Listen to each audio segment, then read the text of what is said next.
Game wardens and wildlife officers help to protect wildlife and enforce the laws that govern the taking of marine creatures.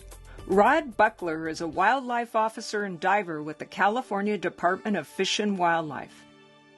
My name is Rod Buckler. I work for the California Department of Fish and Game. I'm a lieutenant supervisor, and I'm also the captain of our department patrol boat Coho, which is a 58-foot long patrol vessel that works offshore from the Channel Islands to the Mexican border. I had no prior experience scuba diving before the department approached me and asked if I wanted to be on their dive team. So it was a great learning curve. I only had freediving experience and had snorkeled around and done some freediving in the past. I started my career in the department as a cadet. I graduated the academy and became a warden. I was the Orange County, California warden. I patrolled a little bit in LA County. I worked on skiffs and ultimately became a boarding officer on the patrol boat Coho. I was a boarding officer for 4 or 5 years, and the captain of the patrol boat transferred to another location and left his seat vacant as the captain of the patrol boat. And I put in for that promotion and was promoted to the lieutenant, which is the skipper of the patrol boat. A game warden in the state of California, particularly in the coastal environment, patrols either in a vehicle or on a skiff and works on the shore checking fishermen or works offshore checking fishermen. Our fisheries are categorized into 2 different fisheries. We have the sport fishery, like you or I would go out and fish, and there's also the commercial fishing aspect of it, which is where all your fish comes from that are in your restaurants and markets. So we enforce those regulations. They have a lot to do with the paperwork and the quotas and the amount of fish that they can take.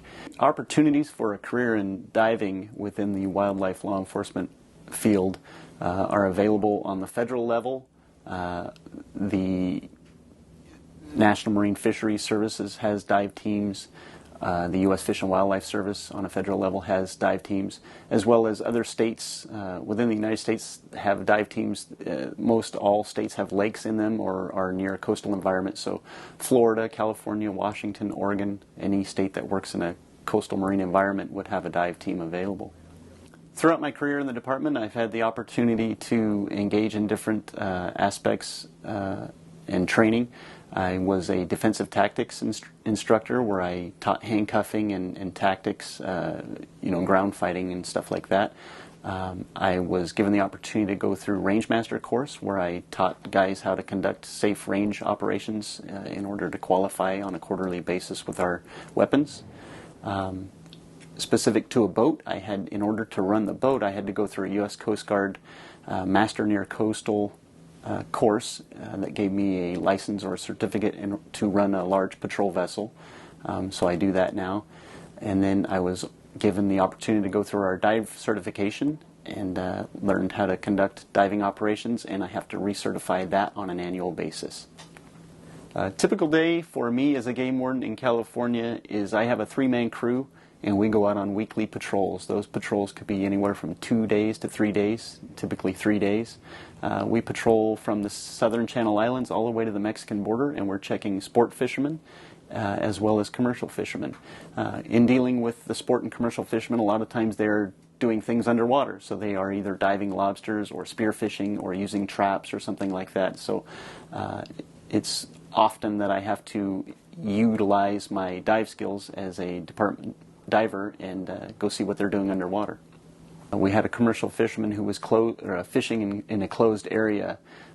He was putting traps in the ocean in an area where he was not allowed to use traps, and he was doing that by tying 2 or 3 traps together with a line, and then he would use a grappling hook to get them off the bottom of the ocean so that there was no surface marking whatsoever. We dove down onto the traps, located the traps, saw that there was lobsters inside them. We marked holes in their tails and returned to the surface and sat on the traps, waited for him to come back that night. He retrieved his traps, he got the lobsters out of the traps, and we contacted him back at his home port, and he had lobsters that we had marked holes in the tails on board his boat, meaning they came out of those traps. So it was an excellent investigation. Teamwork is a huge aspect in what we do. I have a 3-man crew on board this boat, and so oftentimes I'm operating the boat while my crew is operating the hydraulics or the other systems on board the boat. So there has to be some trust there and an understanding that they know what they're doing and that I can trust them in doing that. One of the things I like about my job is the variety and the non-routine aspect of it. It's not a Monday through Friday 9 to 5 type job. I can take this patrol boat out for 2 or 3 days, and I can go check lobster fishermen. I can go check commercial swordfish fishermen. I can check guys who are out taking yellowtail and tuna. Or I can just go run through the harbor and check people who are just fishing for sharks and bat rays off the piers. So it's a lot of variety and very unique environments that I get to work in, and that's probably what I enjoy most. Some of the dangers that we face as a game warden in California are often dictated by the people that we contact. If a person has a pretty good attitude and we return that attitude, then it's a low-key contact and nothing ever becomes of it. But oftentimes people get angry or they're violent, and they go from there, and that turns the contact into a very dangerous situation.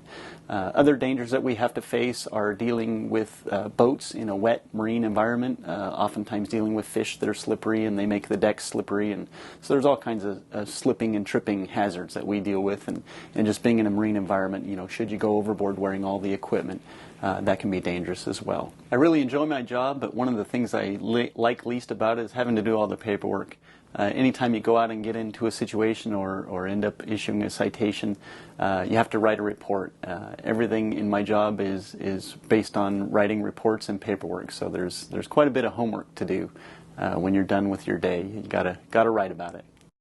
One of the most difficult aspects of my job is keeping up with all the regulations. Everything in California has a season or an amount that can be taken, or certain species that can or cannot be taken, and as a game warden I'm required and expected to know all those regulations, and oftentimes they change. They can change on an emergency basis. For example, salmon can change in the middle of the year, and I'm required to know those regulations as they change, and a lot of them have been the same for many years, and I'm required to know those as well. So it's difficult to keep up with all the regulations changes.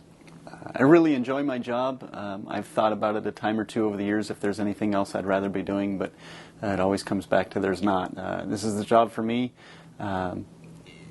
It doesn't happen often, but if I do get bored with my job, I can go find something to do, whether it's for the rest of that day or if there's a weekend that I want to go pursue something else. If I want to go check abalone divers on a weekend, I can travel throughout the state and go check abalone divers for a weekend. If I want to go look for deer hunters, I can go look for deer hunters. So being bored is more your own fault if you become bored in this job. There's plenty of stuff out there to do and a lot of variety.